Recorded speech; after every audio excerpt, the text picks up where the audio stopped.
ponto 4 do livro A Coragem de Ser Imperfeito. Irritados ou retraídos. Não pretendo simplificar algo tão complexo quanto a reação à vergonha, mas devo dizer que quando se trata de homens, parece haver duas reações básicas: ficarem irritados ou retraídos. É claro que, assim como as mulheres, quando os homens aprendem a lidar com a vergonha, isso muda e eles passam a reagir com consciência, autovalorização e empatia. Mas, sem essa tomada de consciência, quando os homens sentem aquele surto de inadequação e insignificância, eles geralmente respondem com raiva ou se retraem completamente.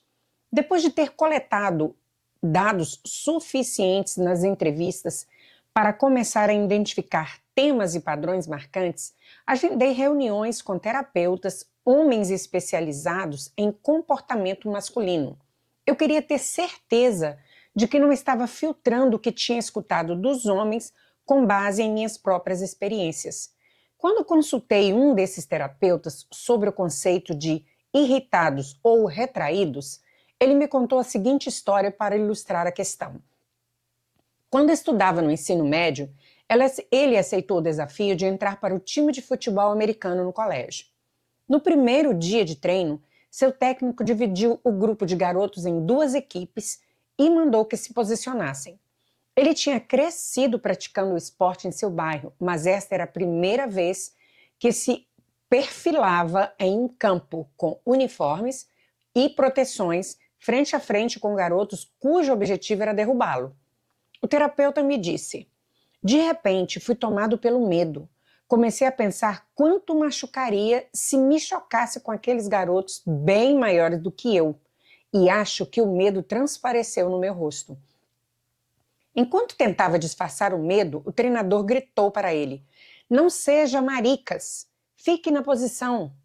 Ele disse que a vergonha então tomou conta do seu próprio corpo. Naquele momento, ele ficou muito claro para mim que o mundo funciona, como o mundo funciona e o que significa ser um homem. Não ter permissão para sentir medo, não ter permissão para demonstrar medo, não ter permissão para ficar vulnerável. Quando eu lhe perguntei o que fez em seguida, ele me olhou nos olhos e disse: eu transformei meu medo em raiva e fui com tudo para cima do cara na minha frente. Funcionou tão bem que passei os 20 anos seguidos da minha vida transformando meus medos e vulnerabilidades em raiva e atacando todos que estivessem por perto. Minha esposa, meus filhos, meus funcionários. Eu não conhecia outra maneira de disfarçar o medo e a vergonha. O medo e a vulnerabilidade são emoções poderosas. Não há como simplesmente ignorá-los. Você tem que fazer algo com eles. Vamos ao café. O terapeuta então concluiu: comecei a fazer terapia quando minha raiva saiu do controle e passei a beber demais, prejudicando meu casamento e o relacionamento com meus filhos. É por isso que trabalho com isso hoje.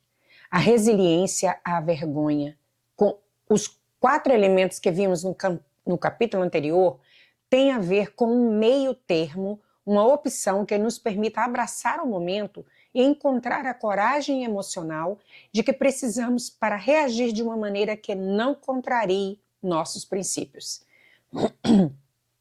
Como vocês podem ver, a minha voz ainda continua afetada, porque apesar de estarmos em outro capítulo, eu estou gravando no mesmo dia do capítulo anterior. E se você ouviu o capítulo anterior, sabe por que a minha voz está assim. Sou tão exigente com os outros quanto comigo mesmo. Assim como o pai que podou o talento de seu filho, artista, ou o treinador que pegou pesado com meu time de garotos, as mulheres também podem ser muito duras com as outras mulheres.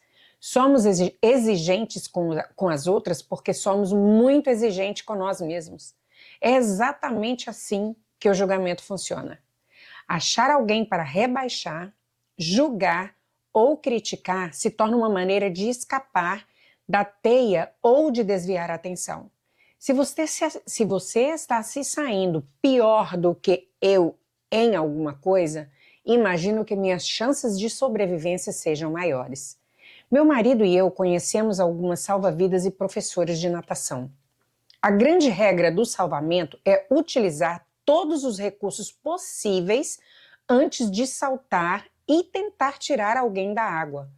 Mesmo que seja um exímio nadador e que a pessoa que está em dificuldade tenha metade do tamanho dele, alguém desesperado fará tudo para salvar a si mesmo, para conseguir manter o fôlego, inclusive empurrar o salva-vida para o fundo no seu esforço de sobrevivência. O mesmo acontece com as mulheres na teia da vergonha.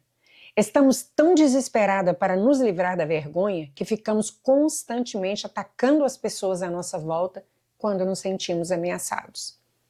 A ironia é que a pesquisa revela que julgamos as pessoas nas áreas em que nós mesmos somos vulneráveis à vergonha, atingindo, sobretudo, quem está fazendo as coisas pior do que nós. Se me sinto bem em relação à educação dos meus filhos, não tenho interesse em julgar a opinião das outras pessoas. Se me sinto confortável com meu corpo, não saio por aí zombando do peso ou da aparência de ninguém. Somos cruéis umas com as outras porque usamos essas mulheres como alvo de nossas próprias insatisfações com as deficiências vergonhosas que carregamos. Isso é nocivo e ineficaz. E se olharmos para o bullying nas escolas, é também contagioso. Nós ensinamos esse falso mecanismo de sobrevivência para os nossos filhos. Na minha entrevista com professores e diretores de escola, surgiram dois padrões que se relacionam diretamente com esse tema.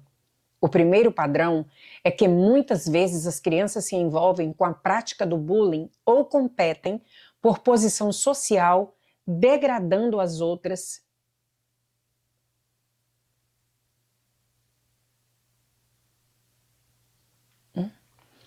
O primeiro padrão é que muitas vezes as crianças que se envolvem com prática do bullying ou competem por posição social, degradando as outras, têm pais que se comportam da mesma maneira com eles.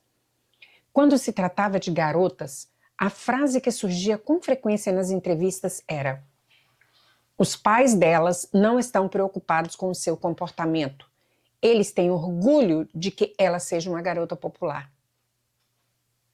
Um diretor comparou essa atitude com a dos pais que primeiro perguntam: bem, pelo menos meu filho ganhou alguma briga? O outro padrão que surgiu apenas nos últimos 2 anos da pesquisa é a idade em que isso acontece. Quando comecei este trabalho, o bullying ainda não era um tema relevante na sociedade, mas como pesquisadora da vergonha, eu já dava importância a isso. Na ocasião, meu foco eram os adolescentes, porque a coleta de dados apontava a adolescência como a idade em que esses